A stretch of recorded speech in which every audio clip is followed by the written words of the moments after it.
हरे कृष्णा। भक्त की रक्षा। एक गांव में 8 वर्ष का सूरज नाम का एक बेहद दुर्लभ बालक था। उसका परिवार का व्यवसाय लकड़ी काटना और उन्हें बाजार में बेचना था। एक दिन सूरज यमुना नदी के किनारे पर लकड़ी काट रहा था। एक पेड़ की सूखी टहनी यमुना नदी की ओर झुकी हुई थी।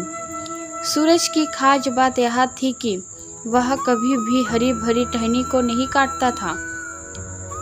उसने देखा कि जो टहनी यमुना नदी की ओर झुकी हुई है वह बिल्कुल सूखी हुई है। उसने कुल्हाड़ी लेकर उसे काटने के बारे में सोचा। जैसे ही उसने अंतिम प्रहार टहनी पर किया, टहनी नदी में गिर गई और सूरज ने भी उसी टहनी को बचाने के लिए यमुना नदी में छलांग लगा दी। यमुना नदी का बहाव बहुत ज़्यादा तेज था क्योंकि वह मौसम बारिश का मौसम था। सूरज काफ़ी देर तक नदी से बाहर निकलने के लिए प्रयास करता रहा, परंतु उस धारा में खुद को बहने से ना रोक सका। काफ़ी मेहनत करने के बाद भी वह सफल नहीं हो सका था और नदी के बहाव के साथ ही बहता गया। उसने मदद के लिए श्री कृष्ण को पुकारा।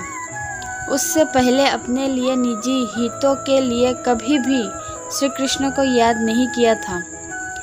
श्री कृष्ण भी अपने भक्त की पुकार सुनते ही नदी के किनारे पर पहुंच गए। उन्होंने देखा कि सूरज बेहोश और अचेत अवस्था में है। उन्होंने सूरज को नदी से निकाला, नदी के किनारे पर लेटा दिया।